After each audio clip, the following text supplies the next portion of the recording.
Hindi na nga kinaya ni Kim Cho kanina ang tribute na siya ang pinakabalangkot sa kanilang lahat dyan, kung saan ay kuha sa video na sobrang nasaktan at hagulhol talaga siya ng iyak.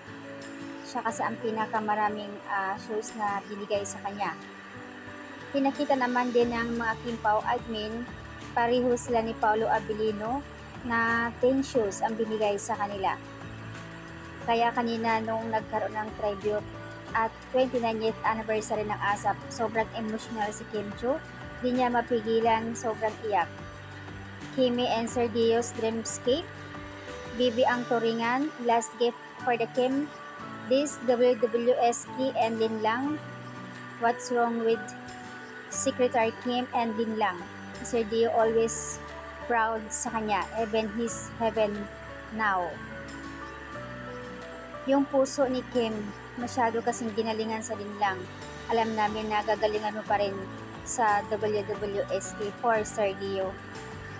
Makikita sa video kanina sobrang hagulhol si Kim habang ay nagsalita si Sir Martin. Lahat naman sila nasaktan kasi nga sa tagal na sa industriya, lalo na si Kim, 18 years na hawak ni Sergio, kaya sobrang emotional siya kanina. Super iyak niya sa ASAP for the tribute for Sergio. One of the frontliner po yun sa ASAP, si Kim, even sa Christmas station ID for ASAP. In fairness naman, kahit saan, favorito talaga si Kim. Kahit sa Star Magic, si Kim pa rin yung talagang pinaka-favorite nila.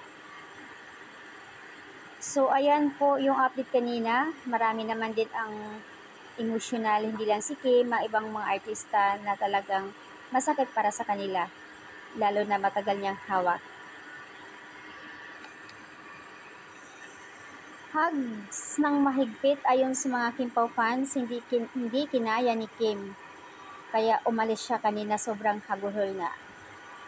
Nagpaabot naman ng pagbati mga Kim Pao fans kay Kim na yakap ng mahigpit for Sergio.